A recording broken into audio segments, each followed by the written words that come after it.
Answer है all. दस अ syphilitic patient में बिकम सोरिक एंड वाइस वर्सा। तो ये पूछता है कि सिफिलिटिक पेशेंट सोरिक है या वाइस वर्सा है, कि सोरिक सिफिलिटिक पेशेंट है। तो इसका आंसर है ट्रू। जो ये स्टेटमेंट दिया हुआ है वो ट्रू है। Blank place the soul and infallible oracle of the healing art teaches और स्पीक्स अबाउट। तो इसका आंसर है होम्योपैथी। होम्योपैथी में सोल, पूरे सोल और बॉडी में काम करती है।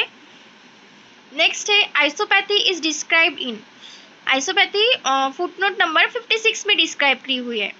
A method of curing a disease given by the same contagious principle that produces it is spoken about isopathy. मतलब डिसीज जिससे फॉर्म हुआ है वो ही उसको ठीक करेगा, ये प्रिंसिपल आइसोपैथी का है। Introducer of isopathy was M Lux. Introducer of antipathy was Galen. Contraria contrariis curentur is the motto of antipathy. When two dissimilar diseases meet together, there is a possibility of cure one another. Sorry. When two dissimilar diseases meet together, there is a possibility except, मतलब जब दो dissimilar diseases एक साथ body में आएंगे तो वो क्या नहीं करेंगे, तो क्योर वन अनदर, एक दूसरे को क्योर नहीं कर सकते। नेक्स्ट है heteropathic medicine means. Heteropathic medicine means allopathy.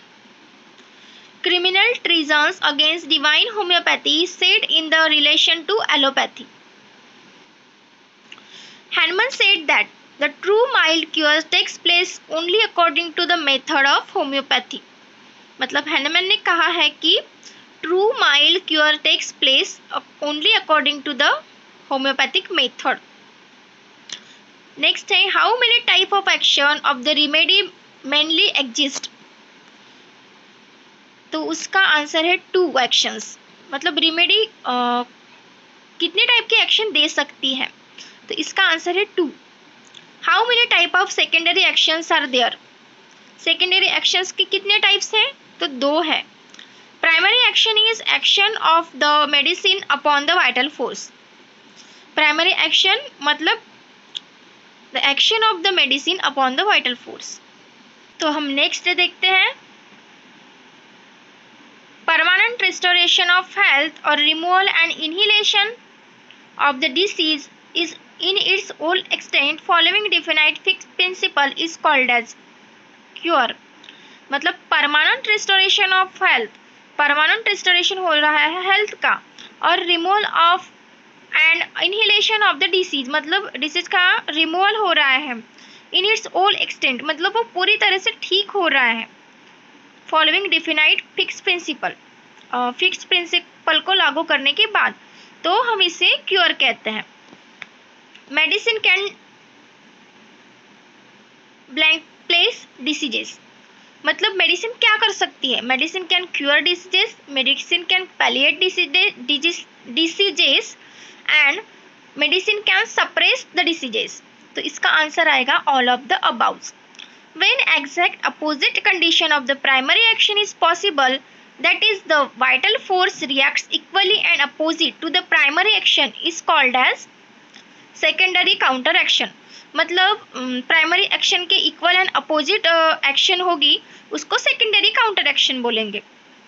Hahnemann blame for tremendous blood letting. Hahnemann blames Broussais for tremendous blood letting. Rob millions of men gradually of their life more than fail on Napoleon's battlefield is referred to the name of Brolsiu. After the constipation produced by opium, primary action क्या होगी, diarrhoea, initiate secondary action. तो next देखते हैं the use of antipathy is urgent and life threatening cases is supported in footnote number 67।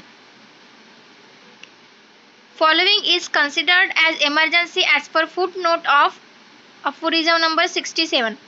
तो aphorism number के aphorism number 67 के foot note में किसको इमरजेंसी कंसिडर किया हुआ है? तो स्किन इरप्शन को। Aphorism number 1 is related with mission of physician. The sentence dare to be voice is for the physician. Dynamic influence is given in footnote number 11. Footnote of aphorism number 11. Who discovered antipathic mode of treatment? मतलब antipathic mode of treatment किसने discover किया था? तो doctor C gallon.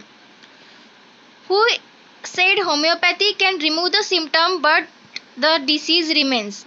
मतलब किसने कहा था कि होम्योपैथी बस सिम्टम रिमूव कर सकती है बट डिसीज बाकी रहता है? तो डॉक्टर रूफेलैंड। नेक्स्ट है secondary curative action is generally observe in homoeopathy. Secondary curative action किसमें पाई मतलब देखी जाती है? तो होम्योपैथी में। Blindness is cured by smallpox are the Klein's observation. Next है remove the cause name as a tolle causam. Remove the cause का दूसरा नाम है tolle causam. Artificial morbific forces is medicine. He is likewise the preserver of health.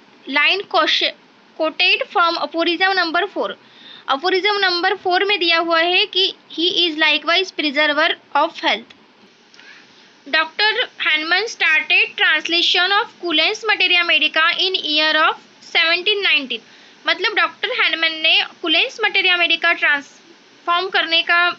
Translate करने का काम 1719 में start किया था। Which aphorism in 6th edition deals with the mission of physician? तो इसका आंसर है aphorism number 1। Which was the only medicine given by the Brauseu? Arsenic iodine. Which are the two principal method of treatment stated by Dr. Hahnemann? Doctor Hahnemann ने कौन से principal method of treatment मतलब बताए थे? Homoeopathy and allopathy. Primary action is a product of medicinal and vital powers conjointly. मतलब primary action of product या medicinal and vital powers का combination है। Which of the following are the type of secondary action? Secondary action के कौन से types है? तो counter and curative secondary action. In which aphorism of 6th edition doctor Hahnemann discuss about causa occasionalis? तो इसका answer है aphorism number 7। Next है cause is generally due to chronic miasm. तो इसका आंसर है फंडामेंटल कॉज है जो generally chronic मियाज्म की वजह से होता है। नेक्स्ट है blank place is based on infallible law of nature. तो इसका आंसर है homoeopathy is based on the infallible law of nature. Antipathy treats with the remedy of contraria contrariis action. Contraria contrariis ये antipathy का मतलब एक्सियन है। Suspended animation is a state where there is no time for the action of homoeopathic remedy. There is a danger to life case of extremely urgent. तो इसका answer all of above आएगा। The sole curative power of medicine consisting in alternating man state of life. तो इसका answer है medicine. Next है during the primary action of medicine the vital force is passive. Next है medicine acts unconditionally. Which footnote of 6th edition deal with डायनामाइज?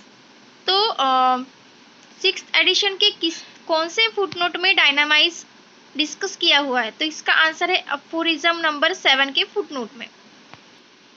Which concept of is discuss in footnote number 1? मतलब कौन सा concept footnote number 1 में discuss किया हुआ है? तो थेरेटिक medicine का। fundamental cause is responsible for chronic diseases. The homeopathy is a healing art is only the correct method and straightened way to cure. तो होम्योपैथिक एक ऐसी हीलिंग आर्ट है जो स्ट्रेटर वे से क्योर करता है और करेक्ट वे से क्योर करता है. In which aphorism of 6th edition is primary action discuss. मतलब 6th एडिशन के कौन से अफोरिज्म में प्राइमरी एक्शन डिस्कस किया हुआ है? तो इसका आंसर है 63 aphorism. Which of the following is a type of secondary action. Secondary action का कौन सा टाइप है इनमें से? तो counter secondary action. Which of the following is not a property of vital force. तो प्रॉपर्टीज ऑफ वाइटल फोर्स क्या है? Spiritual, dynamize, animate the body, material body. तो इसका रूल्स विद बाउंडेड वे ये प्रॉपर्टी नहीं है. Which aphorism of 6th edition discuss about ideal cure. Aphorism number 2. Which system of medicine was introduce by Lux. इसका answer है isopathy. In 6th edition, which aphorism discuss about the requisite knowledge of physician. मतलब 6th edition कौन से aphorism में knowledge of physician discuss किया हुआ है? तो इसका आंसर है 3 and 4 aphorism. Two similar diseases form a double complex disease. Term as a artificial morbific agent. तो इसका आंसर है medicine. Medicine are term as a artificial morbific agent. Which aphorism discusses therapeutic law of nature? Aphorism number 6. Aphorism number 26 discuss the therapeutic law of nature. Aphorism number 26. Who discovers antipathy? Antipathy किसने discover किया हुआ है? तो इसका answer है gallon. In order to cure the disease needs to be removed. मतलब disease cure करने के लिए हमको क्या रिमूव करना है? तो टोटलिटी ऑफ सिम्टम्स. नेक्स्ट है secondary counter action is observe in antipathy. Secondary counter action antipathy में पाया जाता है. Allopathy is also known as heteropathic mode of treatment. Blank page is the only indication, the only guide to the selection of remedy. इसका answer है totality of symptom. Totality of symptom is the only indication and the only guide to the selection of remedy in homeopathy. Thank you for watching the video. अगर video helpful लगे, अच्छा लगे तो please like and subscribe. Thank you.